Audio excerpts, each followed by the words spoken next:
أعوذ بالله من الشيطان الرجيم.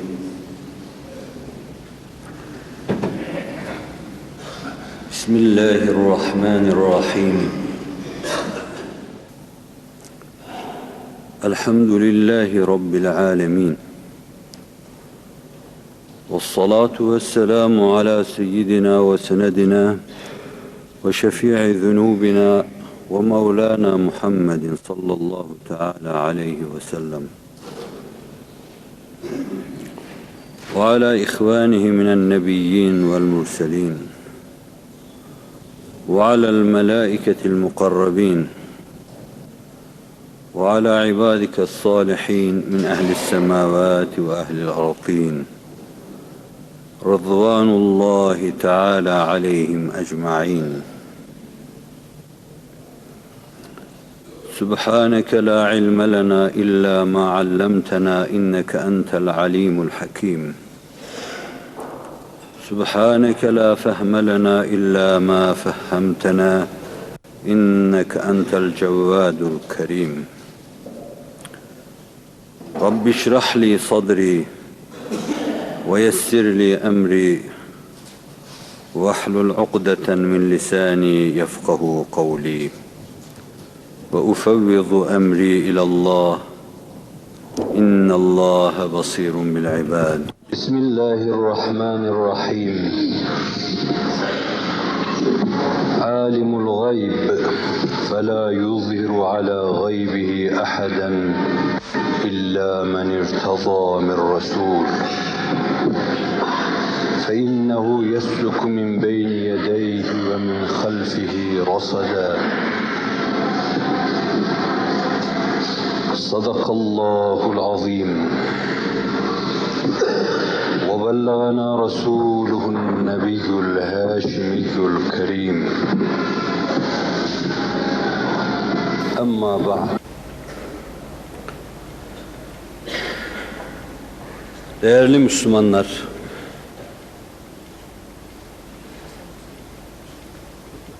Cenab-ı Hakk'ın tevfikat-ı sübhaniyesine istinad ederek dini mübin İslam'ın önemli bir rüknü azamı, büyük rükünlerinden bir tanesi olan nübüvvet mevzuu, peygamberlik müessesesi ve bu arada Peygamberler Sultanı Efendimiz sallallahu aleyhi ve sellemin eskilerin ifadesiyle delaili nübüvveti üzerinde, peygamberliğinin emareleri, delilleri üzerinde duruyordum.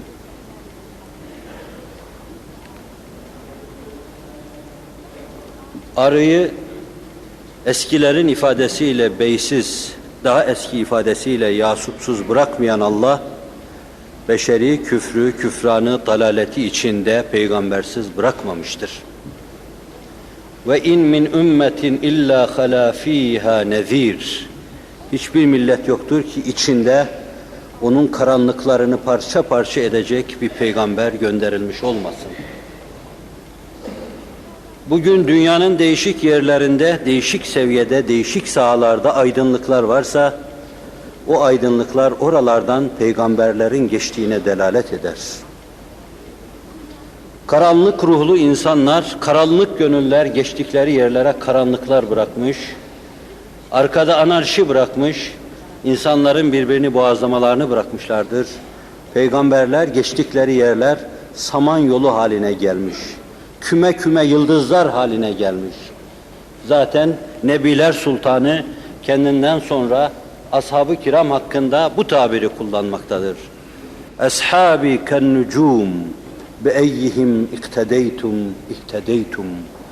Benim arkadaşlarım yani sahabilerim tıpkı yıldızlar gibidir. Hangisine tutunursanız bana ulaşırsınız. Yani ben bir güneşim onların ortasında, öyle demiyor. Çünkü o fakir gibi kokan kelimeler ifade ettikten sonra dahi la fahre buyurur. Gurur için söylemiyorum. Tahdisi nimet. O bir güneş ise ashabı onun etrafında gezegenler gibidir. Onlardan bir tanesini atlayıverdiniz mi Aleyhisselatü Vesselam Hazretlerine ulaşırsınız. Allah beşeri peygambersiz bırakmamıştır. Ümmeti Muhammed aleyhissalatu vesselam,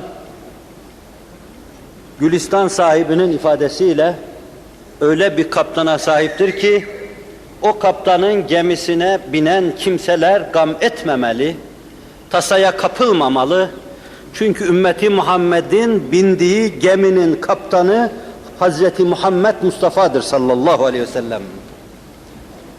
Pusulayı şaşırmayan, dümene çok iyi oturan, rotayı çok iyi bilen, varacağı hedefi çok iyi bilen Hazreti Muhammed Mustafa'dır.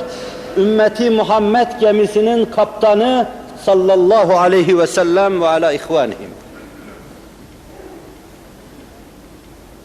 Efendiler Efendisi'nin doğru söylediği üzerinde duruyordum. Sıdk. En-necatu fis-sıdk. Kurtuluş doğruluktadır. O da sıdk demiş, hayata atılmış, sıdk demiş, yaşamış, sıdk diyerek vefat etmiş, irtihal etmiş. Vefat tabirine bir kere daha estağfurullah diyeceğim. Mevki değiştirmiş, yer değiştirmiş, oda değiştirmiş. Daha doğrusu dar-ı faniden dar-ı vakiye irtihal buyurmuştu. Baştan başa bütün hayatı onun doğruluğuna delalet eder. Ve doğruluğu peygamberliğine delalet eder. Bu doğru peygamber doğruluğuyla, hayatında bir kerecik olsun yalana tenezzül etmeyişiyle ümmetine doğruluğu göstermektedir. Doğru olun ki hedefe varasınız. Yalana tenezzül etmeyiniz. Hileye tenezzül etmeyiniz. Aldatmaya tenezzül etmeyiniz ki hedefe varasınız. Aldatan hedefe varamaz. Yalan söyleyen kaldığı yerde kala kalır. Takılır yollarda kalır. En düz yolda bile bir şeye takılır kalır. Doğru olun. O da bütün hayatı boyunca doğru olmuştu. Ama bu öyle bir doğruluk ki, eğer tarih dirilse bütün tarih, ilk hilkat-ı alemden itibaren sadakta ve bil hakki natakta dedim ve 3 ders evvel çok tekrar ettim bunu. Her şey ona doğru söyledin ve hakkı dile getirdin diyecektir. Kendi devri risalet penahileri diyorum. Yani adeta peygamberliğinin saltanat haline geldiği, bir saltanat halini aldı. Ama bu öyle bir saltanat ki, o istemeden bütün gönüller kapılarını ona açtılar. İşte buyur, buraya ikamet buyur, buraya kon dediler. O da insanların gönüllerine taht kurdu. Hazreti Ebubekir'den başlayarak Ömer'e, Ömer'den başlayarak Osman'a, Osman'dan başlayarak Ali'ye, Ali'den başlayarak Ehl-i Beyt'e, Ehl-i Beyt'ten başlayarak bütün ashab-ı Resulullah'a, tabiine, tebe-i tabiine, devrimize gelinceye kadar ona gerçekten dilbeste olan herkesin gönlü onun tahtıdır. Taht kurmuş oturuyor sultan. İşte böyle bir saltanata sahiptir. Kendi istemediği halde insanlığın sultanı olmuştur Hazreti Muhammed Mustafa. Kendi mütevazilerden mütevazi. Kendisine kıyam ederken aslında o geldiği zaman dağ, taş, ağaç her şey kıyam etmeli. Her şey kıyam etmeli ve nitekim kıyam etmiştir. Sa'd ibn Muaz için buyurur ki: "Kumu ila seyyidikum." Hendek vakası münasebetiyle Yahudilerle Müslümanlar arasını bulmak için hakem olarak gelen Sa'd ibn Muaz'a Efendimiz sallallahu aleyhi ve sellem "Efendinize ayağa kalkın" buyurur. Hadis kriterleri açısından meselenin tahliline girmeyeceğim. Bir şey anlatmak istiyorum size. Efendinize ayağa kalkın diyor. Onun ümmetinden ahadi nas'tan bir insandır bu. Ansar-ı kiram efendilerimizden.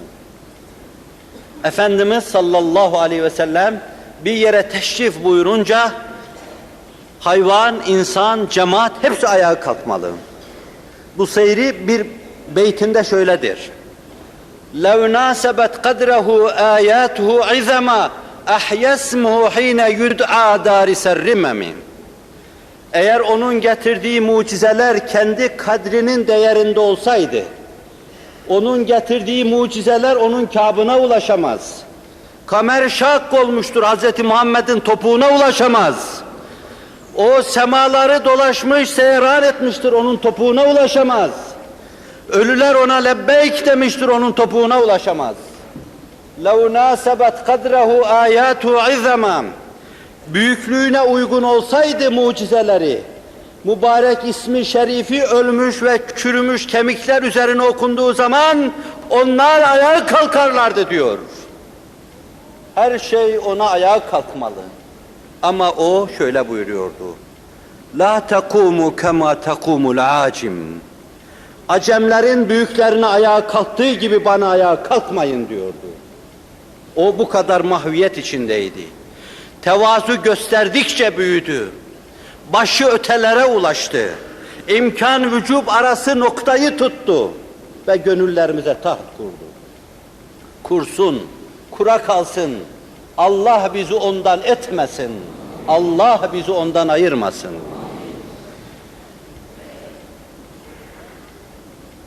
Bugüne kadar bütün asırlar onu tasdik etti, ona ait emarelere evet dedi, parmak bastı, Muhammedur Resulullah hakikatini dile getirdi sallallahu aleyhi ve sellem. La ilahe illallah hakikatini Muhammedur Resulullah hakikatinden ayırmak mümkün değildir. La ilahe illallah deseniz, ötesini söylemeseniz kaldığınız yerde zulmette kalırsınız. Çünkü Mirat-ı Muhammed Allah'ı gösteren en cami, en ihatalı bir aynadır. Hazreti Muhammed olmadan insan bir yere varamaz. Ben inandım, kalbimde imanım var deyip Muhammedur Resulullah demeyen insan burada da takılır kalır, kabirde de takılır kalır, mahşerde de takılır kalır. Yollar ona uğramadan cennete gitmez. Cennete giden yollar ona uğrar. Tabir caizse cennete gitmenin vize ameliyesinin başında Hazreti Muhammed oturmaktadır sallallahu aleyhi ve sellem. Bu itibarla onun doğru konuşması ve bizim bu doğruluklar içinde onu tasdik etmemiz, yürekten tasdik etmemiz, her gün bir kere daha sinelerimize kendimizi yenilememiz bu mevzuda çok önemlidir. Ben de hilkat ona şehadet ediyor dedim. Doğrusun diyor. Sen doğru konuştun. Ashabı ona sen doğru konuştun diyor, arz ettim. Kıyamete kadar gelecek hadiseler cereyan keyfiyetiyle sen doğru konuştun diyorlar. Bir evvelki derse kadar arz ettim. Ve Rabbim inayetini sizinle bizimle eylesin. Bu derste bir iki tane vakaların, meydana gelen vakaların, gelecek vakaların onu tasdikiyle alakalı misal arz etmek suretiyle bu doğruluk meselesini bitirmek istiyorum. Şunu bir kere daha tekrar edeyim. Arz ettiğim misaller deryadan katredir. Benim gönül yapımın darlığı, beyanımın kısırlığıyla biraz da onlar daraltılmış, iyice kıstırılmış, azaltılmış, tatmin edemez hale gelmiş. Bunu da hesap edin, meseleye öyle bakın. 300 misali varsa bir şeyin ben sadece 3 tanesini arz ediyorum. 300 misalin 3 tanesini arz ediyorum. Onu mümkün mertebe bu mevzuda uzun konuşabilmek için bir mevzuya mevzu inhisar ettirip üzerinde uzun durmak istemiyorum. Arz edeceğim husus da şudur. Efendimiz sallallahu aleyhi ve sellem 14 asır evvel yaşamıştır. Ama kıyamete kadar zuhur edecek bütün hadiselerden ya bir fezleke ile bahsetmiş, hulasa olarak bahsetmiş, ya işarette bulunmuş veya bazılarını çok ariz ve amik olarak ifade etmişlerdir. Bir evvelki derste bir kısım misallerini arz ettim. Son olarak yine ona dikkatinizi rica edeceğim. İnsanlığı bekleyen bir kısım gailelerden bahsetmiş. Hercümerçten bahsetmiş. Zinanın ve içkinin aleni olarak yapılacağından bahsetmiş.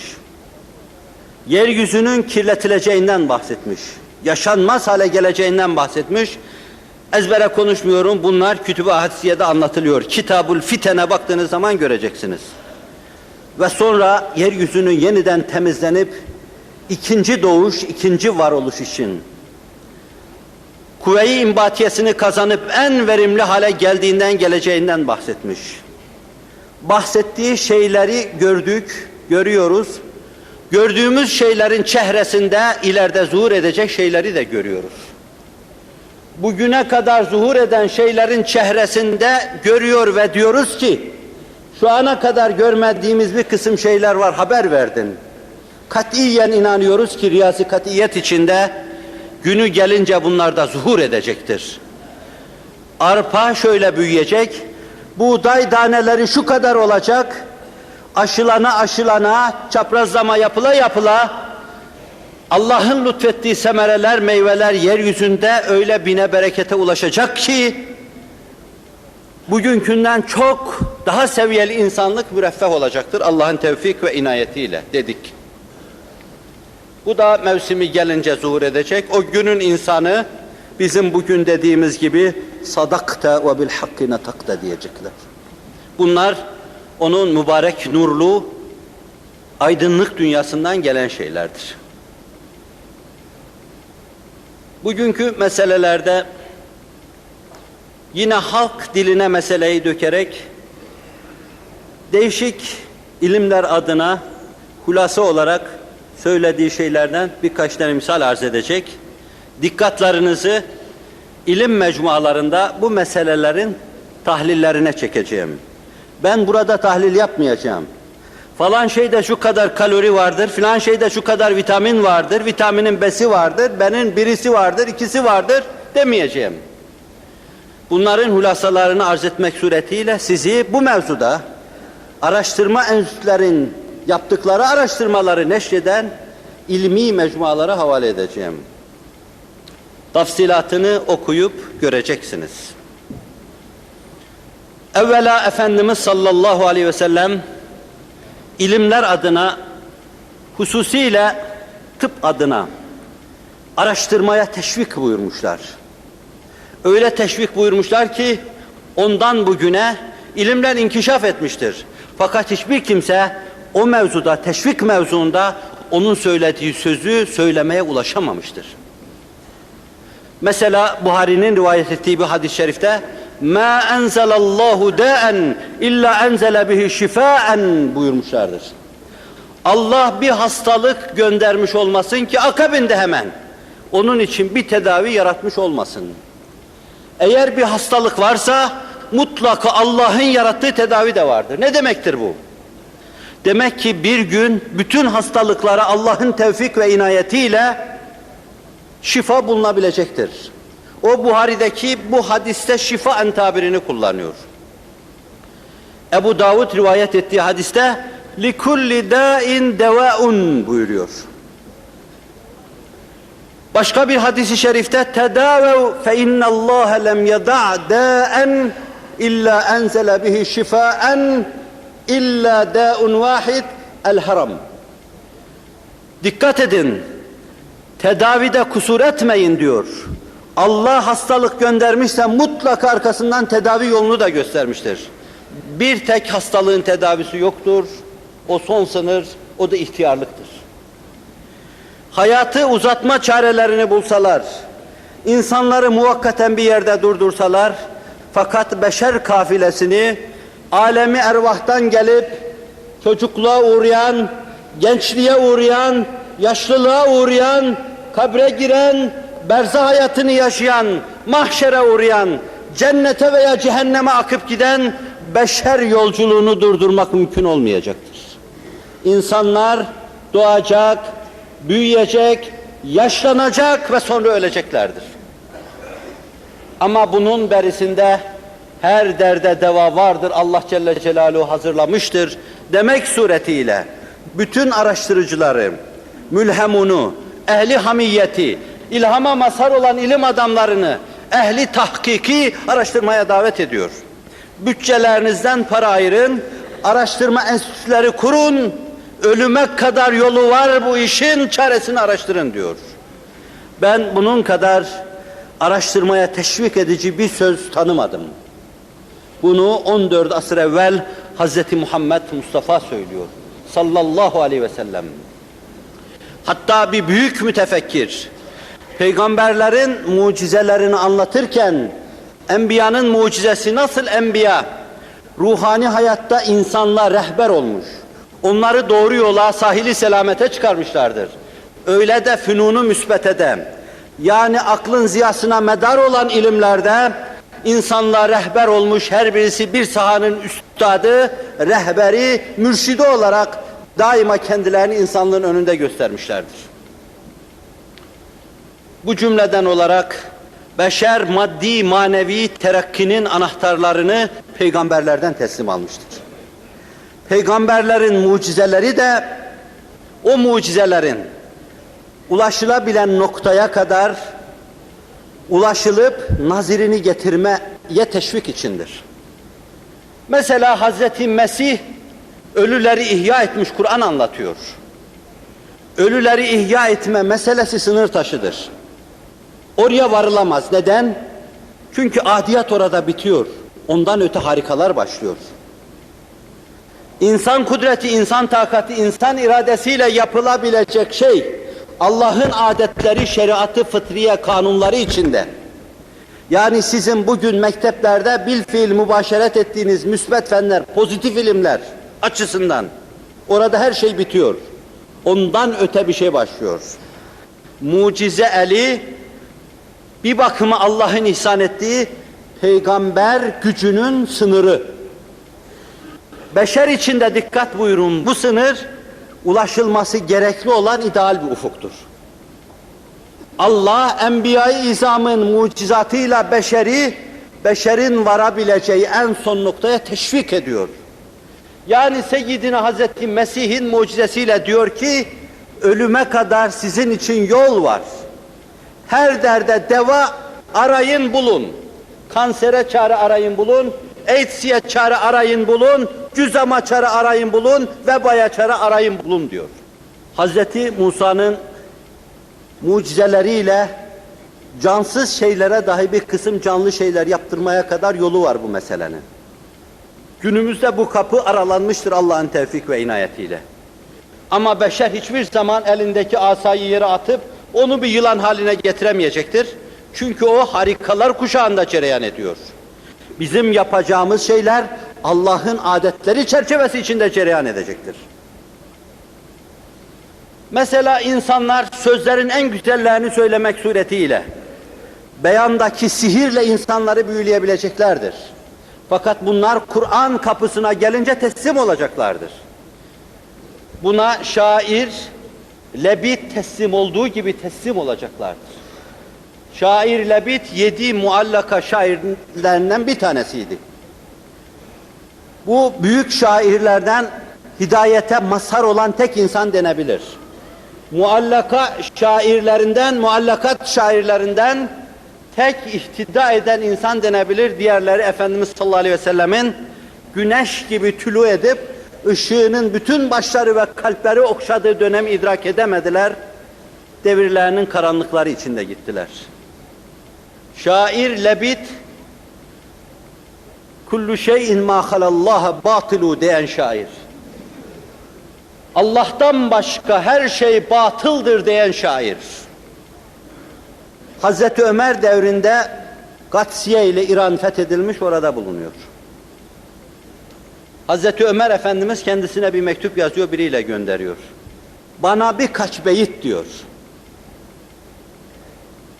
Ve Hazreti Ömer Efendimiz'e cevap yazıyor. İslam'dan evvel mi, İslam'dan sonra mı diyor.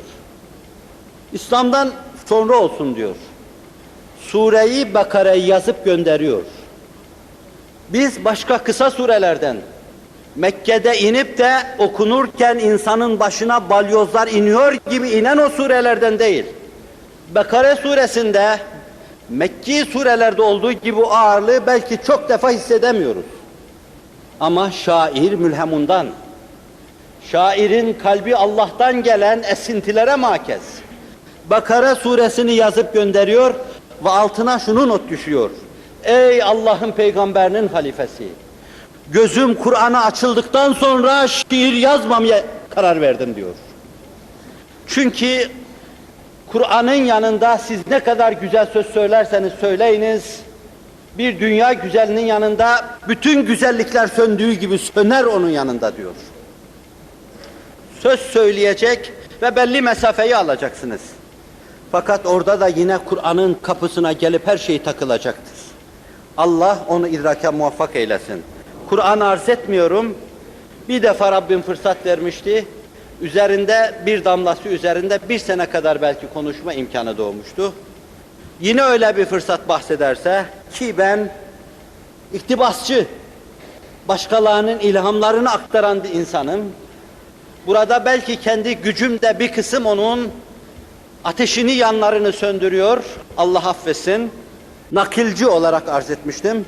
Bir daha o fırsatı verir vermez bilemiyorum ama bu Kur'an bahsi. Sadede dönüyorum. Enbiya-i İzam'ın mucizeleri beşerin sırtına teşvik elini vurup buraya kadar yolunuz var haydi yürüyün demek içindir.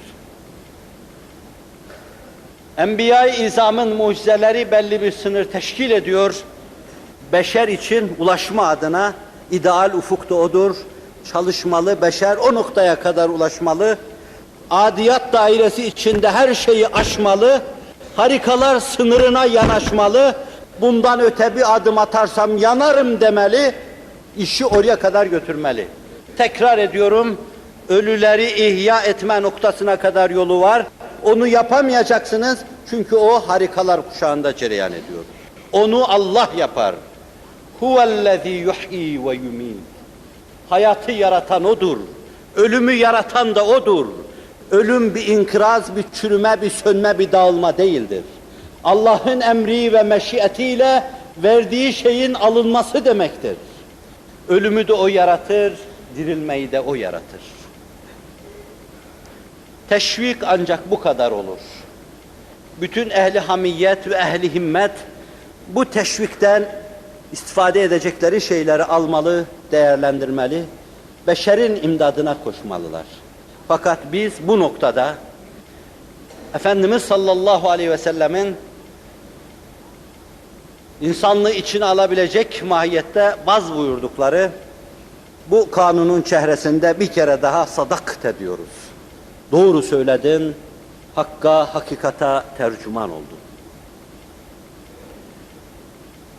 Peygamberler Sultanı'nın tıp dedik de onun tedavisiyle. Tıp adına söylediği sözler büyük ölçüde daha ziyade şimdi koruyucu hekimlik dediğimiz hijyen etrafında, eskilerin hıfz-ı sıha dedikleri hususlar etrafında cereyan etmektedir. Ve bu çok önemlidir. Denebilir ki tıbbın %75-80'ini teşkil eder. Neden?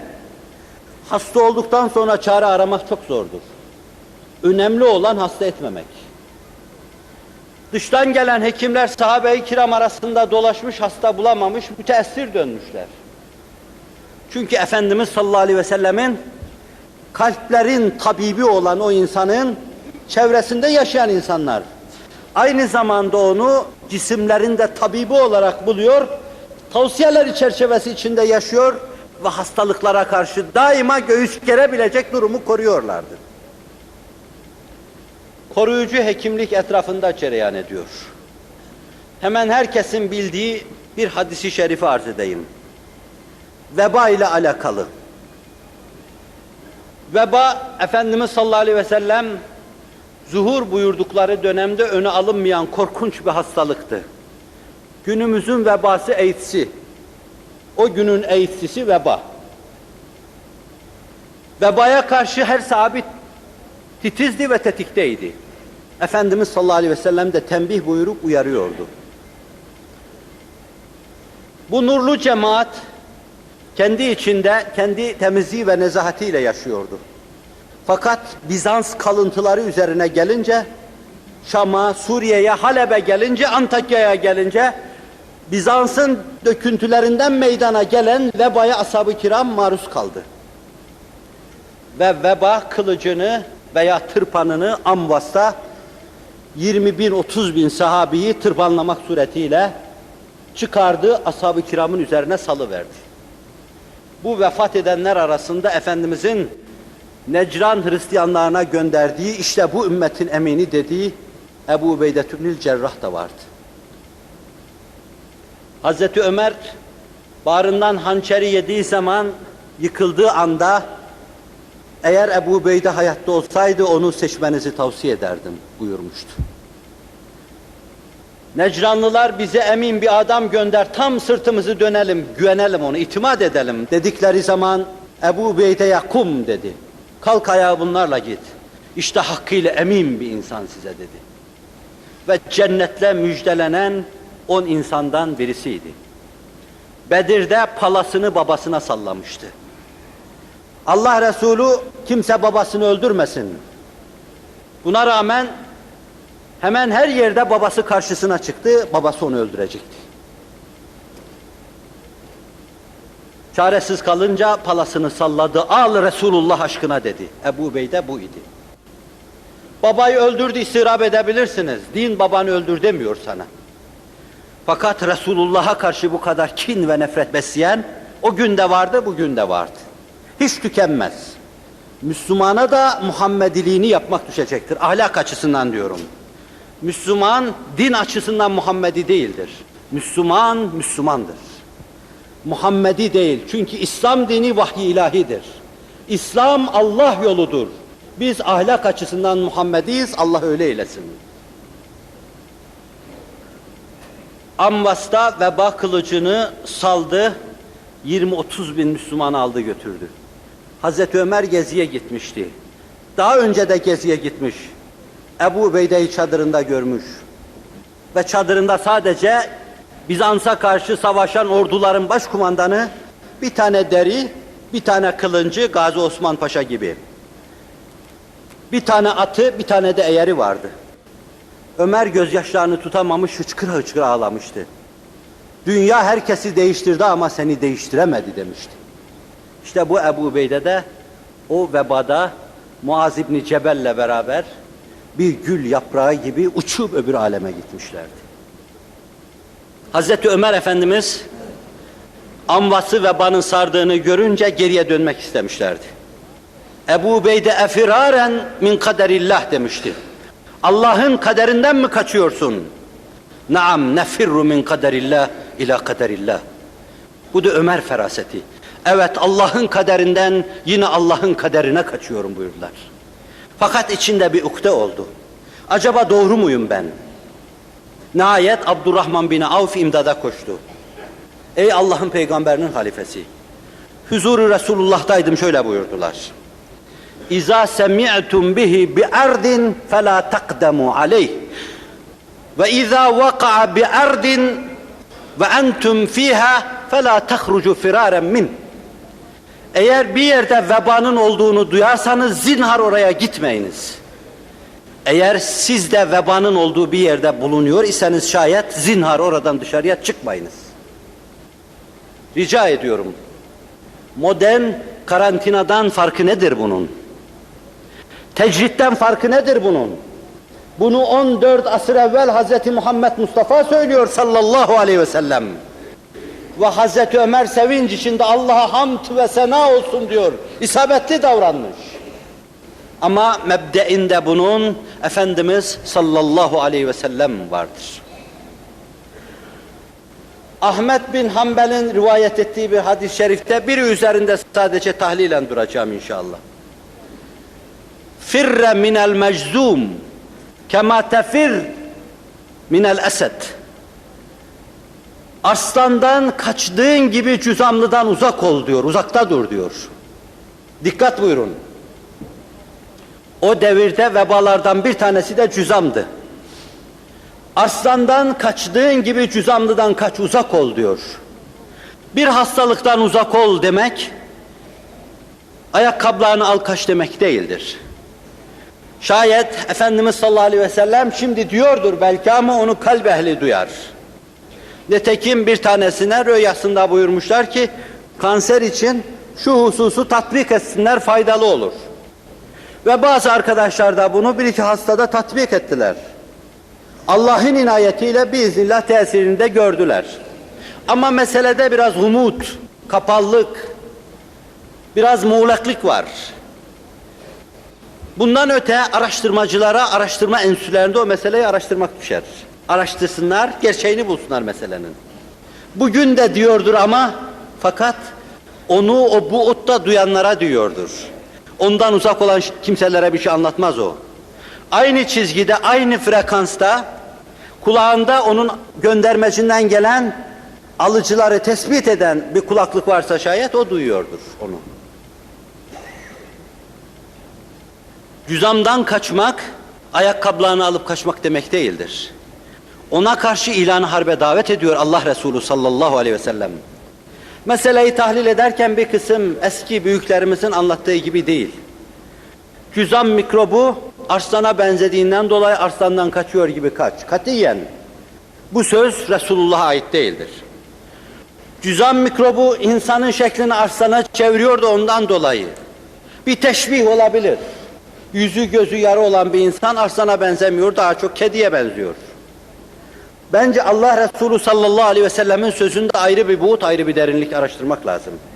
Resulullah sallallahu aleyhi ve sellem hastalığa karşı muharebeye, hesaplaşmaya davet ediyor. Bu hastalıktan ülkenizi, beldenizi uzak tutmak istiyorsanız şayet bu mevzuda araştırma enstitülerinizi ihya edecek, çalışacak, hastalığı yok edeceksiniz. Her hastalığa dediği diyeceği gibi bu hastalığa da diyor. Ve Allah Resulü sallallahu aleyhi ve sellem tahlil etmeden geçiyorum sadelik içinde bunları. Buhari'nin rivayet ettiği bir hadis-i şerifte اِذَا وَلَغَ الْكَلْبُ اِنَا اَحَدِكُمْ فَاغْسِلُوهَا سَبْعًا اُولَاهُنَّ بِالتُّرَابِ Köpek herhangi birinizin kabına battığı zaman onu 7 defa temizleyiniz. İlki de toprakla olsun. Ne demek istiyor acaba Allah Resulü sallallahu aleyhi ve sellem? O devirde belki bugün sizin bazı eşyaları sterilize ettiğiniz, dezenfekte ettiğiniz şeyler yoktur. Ama Allah Resulü sallallahu aleyhi ve sellem bugün büyük ölçüde aynı maddeleri ihtiva eden, tetralit gibi, tetrasiklin gibi maddeleri ihtiva eden, ilki toprakla olsun diyor. Köpeğin battığı bir kabı temizlerken 7 defa, başka bir rivayette 8 defa yıkayın. İlki toprakla olsun. Evvela toprakla sterilize edin. Zira köpekte bulunan bir kısım hastalıklar insan bünyesinde de yaşayabiliyor. Evvela Allah Resulü hastalıkları paylaşma bakımından köpekte yaşayan hastalığın insanda da yaşayabileceğini keşfediyor. Sadakte ve bil hakkı natakte. Günümüzde ancak bunu anlayabildiler. Onun tışkısı gibi şeylerin zararlı olabileceğine dikkati çekiyor. Bir kısım onulmaz gibi, bir safhadan sonra onulmaz hale gelen kistlere karşı dikkati çekiyor. Ve bu mevzuda o kadar dikkati çekiyor ki dikkat buyurun. Köpek kabınızdan içtiği zaman ilki toprak olmak üzere sterilize edin, ondan sonra da 7 defa yıkayın, 3 defa değil. Ellerinizi istincadan sonra 3 defa yıkıyorsunuz, temiz oluyor. Onda da mikrop olabilir. Fakat burada önemli bir hususa dikkati çekiyor.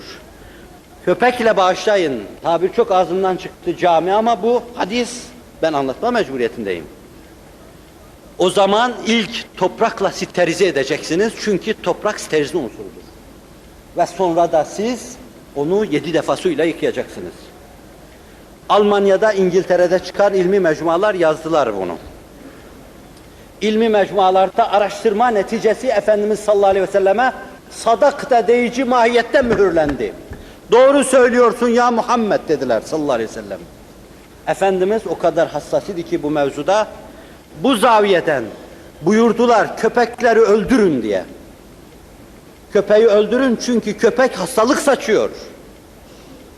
Bu kendi içtihatlarıyla köpeğin hastalık saçmasına karşı bir çare olarak içtihat buyurulmuş bir husus olabilir. Fakat sonra Allah bu emir tatbik edilmeden sahabi coştuğu, gerildi bir yay gibi. Hemen aynı şey yapmaya başladı. Fakat Allah ona vahyetti. Köpek ümmettir buyurdular ki yine Buhari Müslim'de. Eğer köpek değişik milletler içinde insan, hayvan, nebat, cemaat, kuş vesaire içinde başlı başına ekolojik dengeyi ayakta tutan unsurlardan birisi olmasaydı, ekolojik dengeyi demiyor Efendimiz. Eğer varlığı lüzumlu milletlerden birisi olmasaydı bütün köpekleri öldürme emrini verecektim. Ayrı bir mucize. Kelaynaklar öleceği zaman ölürse kainatta denge bozulur diyorlardı. Filleri, gergedanları yaşatıyorlar. Yunus balıklarını yaşatıyorlar. Yunusları yaşatıyorlar, fok balıklarını yaşatıyorlar. Çünkü Allah Celle Celaluhu kainatı yaratmış, kainatın unsurlarıyla kainatta bir denge meydana getirmiştir. وَوَضَعَ الْمِيزَانِ اَلَّا تَدْغَوْ فِي الْمِيزَانِ O bir mizan vaz etmiştir. Ta siz de bu dengeyi bozmayasınız, dikkat buyurunuz. Arzı, semayı şöyle dengeledi. Dengeyi size öğretti, ta dengeyi bozmayasınız diyor. Allah Resulü dengeyi tesis için gelen bir insandır. Köpekleri öldürmek suretiyle dengeyi bozmaz. Eğer köpek başlı başına diğer unsurlar arasında ağırlıklı bir yer olmasaydı bütün köpekleri öldürürdüm diyor. Dikkat buyurun. 7-8 kelimelik mübarek bir cümlesi içinde 5-6 tane mucize var. Bir insan, dünyada bir tek insan hiç başka keramette olmasaydı deha adına, sadece bu sözü söyleseydi, siz ona dünyanın en büyük dahisi deseydiniz, vallahi de, billahi de, tallahi de yerindeydi. Hz. Muhammed Mustafa binlercesini söylüyor. Ve ben bunlardan sadece 3-4 tanesini arz edeyim dedim, 3'ünü 4'ünü arz ediyorum. Ne diyor bu hadiseler? Hadiseler kendine mahsus dille, vakalar kendilerine has dille, La ilahe illallah, Muhammedur Resulullah diyorlar. Hassasiyeti ilmiye ilerledikçe, sokaklarda gezen herkesin aynı şeyi söylediğine şahit olacaksınız.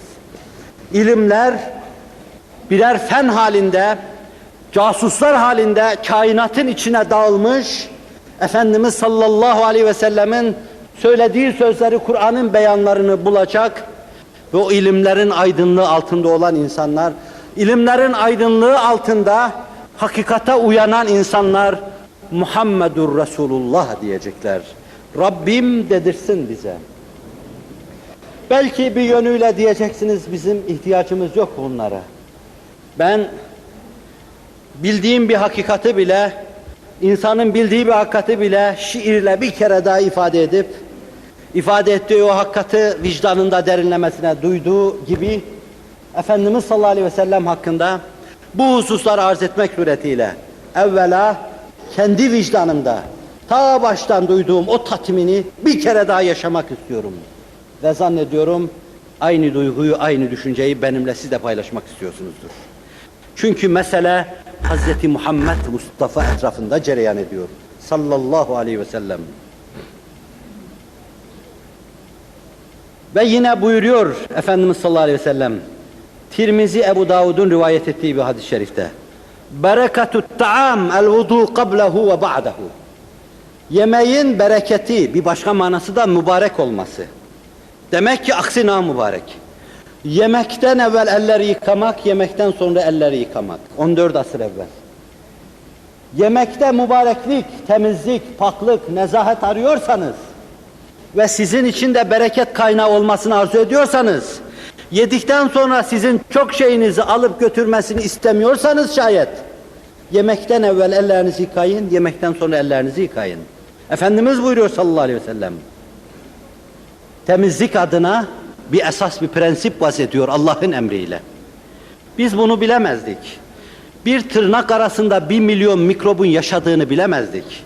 Mikrop tırnak arası derken buyururlar ki, yine sahih hadiste, yataktan kalktığınız zaman elinizi hemen ağzınıza götürmeyiniz. Yıkayınız, ondan sonra götürünüz. Zira bilmiyorsunuz el gece nerelerde dolaştı. Hekimler yine araştırma mecmualarında. Ancak bunu bugün anlayabildiler. Uygun olmayan yerlerde de insan elini dolaştırabilir. Ve tırnakların arasına ne mikroplar girer. Hususiyle kurtlar girer.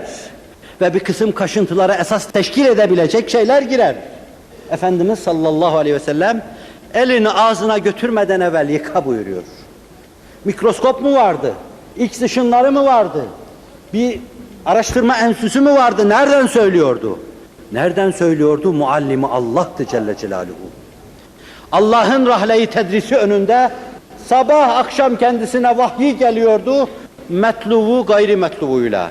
Kur'an gibi lafzı manası Allah'tan, hadisler gibi kelimeleri kendinden manası Allah'tan vahyi geliyordu, o da söylüyordu. Ve ma yantiku anil heva in huve illa vahyu yuha allamahu şedidul kuva zu mirra festeva ve huve bil ufukil a'la sadakallahul azim.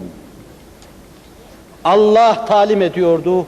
O heva ve hevesine göre konuşmuyordu. Allah'ın ifade buyurduğu şeyleri konuşuyordu. Mütevatir hadis. Kütüb-ü Sitte ricali. Arz etmiştim ıstılahı. Kütüb-ü Sitte deyince 6 kitap demektir. Meşhur 6 kitap. Rical ittifakla rivayet ettikleri bir hadis-i şerif var. Hadis aynı zamanda 45 sahabi tarafından öyle zannediyorum rivayet ediliyor. Mütevatir. Mütevatir demek yalan üzerinde ittifak etmeleri muhal olan bir cemaatin haber vermesi demektir. Temizlik adına. لَوْلَا أَنْ أَشُقَّ عَلَى أُمَّتِي لَأَمَرْتُهُمْ بِالسِّوَاكِ عِنْدَ كُلِّ صَلَاةٍ. Eğer ümmetimi zora koşacak olmasaydım, zora koşma endişesi olmasaydı içimde, her namaz vaktinde misvak kullanmalarını emrederdim. Yani farz kılardım. O kadar ki abdest gibi misvakı da namazın şartlarından biri yapardım.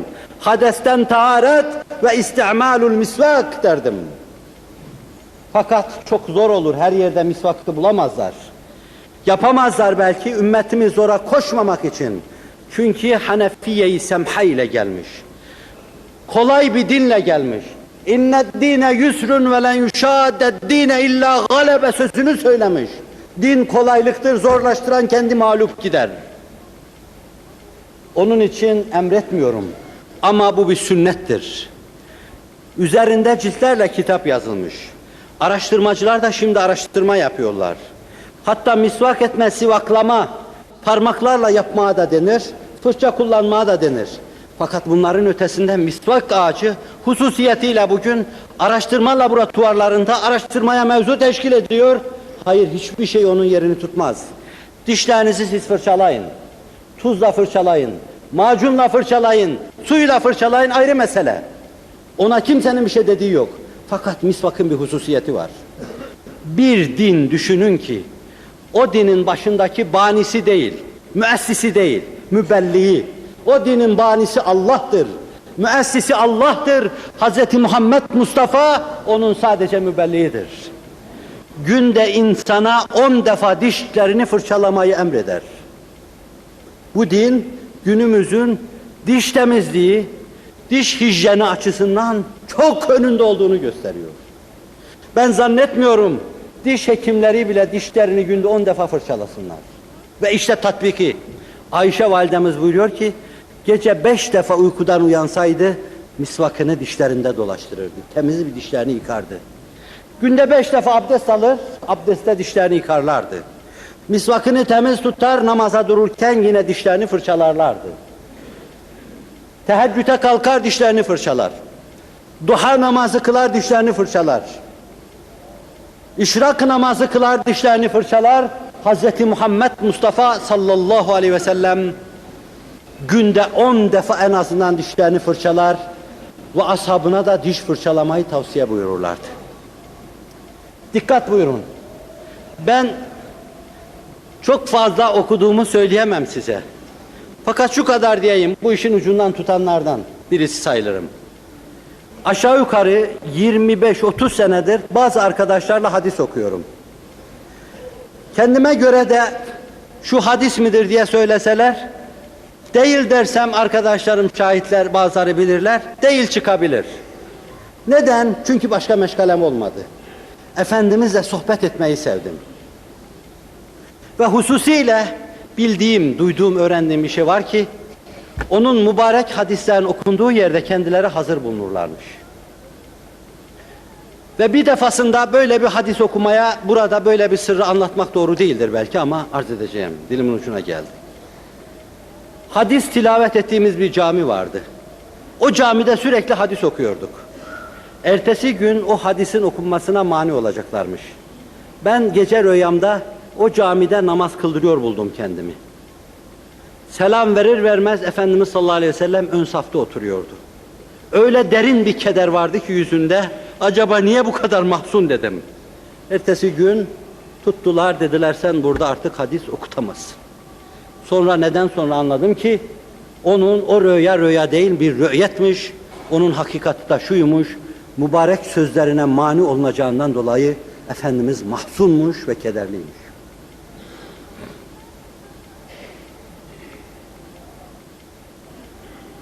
Efendimiz sallallahu aleyhi ve sellem mübarek hadisleri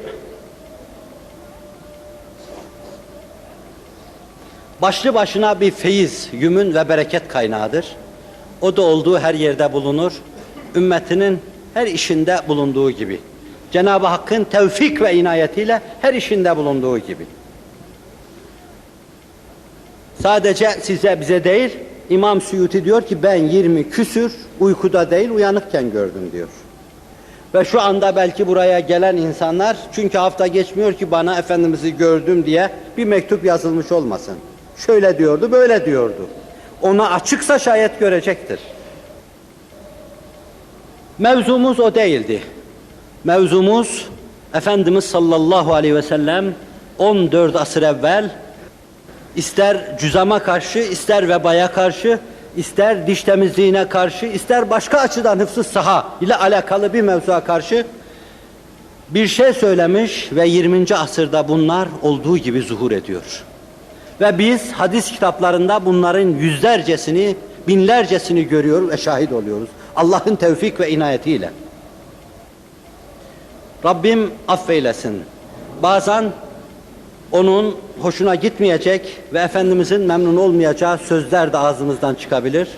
Her ne kadar sizin huzurunuza çıkarken kendimi Rabbimizi hoşnut etmeyecek şeylerden çeksem bile bazen elimde olmayarak söz kayabilir. Zihnimde hazırladığım hususların bütününü arz edemedim. 3-5 vaka vardı. Tedaviye dair söylediği bazı hususlar vardı, ifade buyurdukları. Ve günümüzde orijinal tespitler diyebileceğimiz bir iki husus vardı.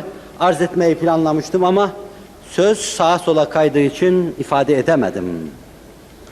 İnşallah o içimizdedir. Biz de onun yanında olarak hep yine cinas yapıyorum. Onun yanında olmaya çalışacağız.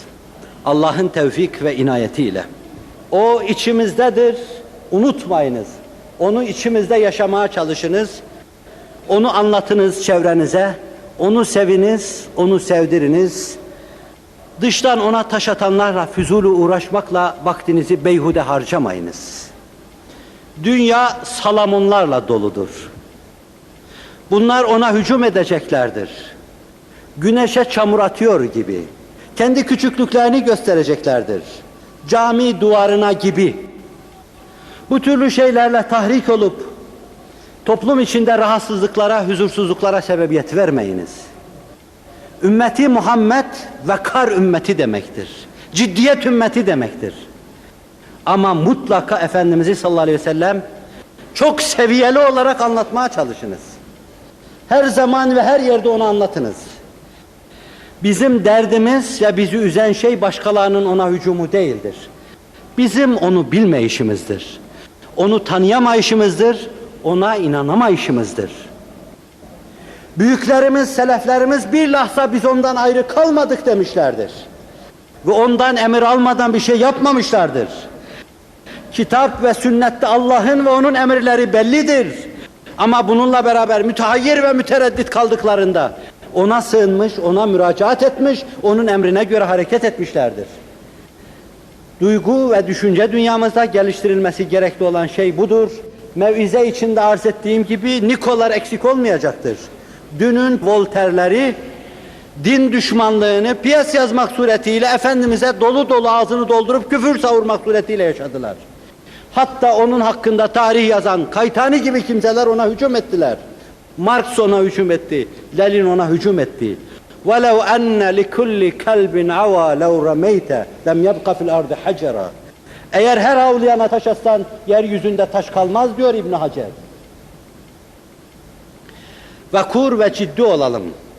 Ama Efendimiz'i mutlaka anlamaya çalışalım ve anlatalım. Çoktan beri kafamda olan bir husus vardı. Adet edinin, Şimdiden itibaren başlayın. Ona ait ciddiyetle kaleme almış bir kitabı alın okuyun.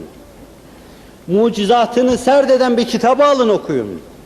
Hakikati Ahmediye'yi maddi ve manevi yanıyla, cismaniyeti ve ruhaniyeti yanıyla, peygamberliği ve velayetiyle anlatan bir kitabı alın okuyun. Biz Allah'ın tevfik ve inayetiyle sarsılmayız. Kim ne derse desin sarsılmayız. Sarsılmayan insanlar olarak Efendimiz hakkında tahşidat yapalım. Yoksa bu türlü şeyler kafirlerin oyunlarıdır. İlk değil ki bu. Daha yüzlercesi küfür savuruyor İslam dünyasında ve küfür dünyasında. Bunları vesile ittihaz ederek huzursuzluk çıkarma, müminin davranışına anarşi demem ama fakat keyfiyet bakımından benziyor. Mümin bu türlü şeylerden zinhar sakınmalı. Bize düşen şey Hazreti Muhammed Mustafa'yı tanımak. O içimizdedir. Onun mevcudiyetini hesaba katarak Allah'ın tevfik ve inayetiyle ona göre davranmaktır. Rabbim inayetini üzerinizden eksik etmesin. Ben demeyi planladığım her şeyi diyemedim. Deme imkanını bahşeder. İnşallah önümüzdeki haftalarda bahşederse demeye çalışırım. Lillahi Teala'l-Fatiha.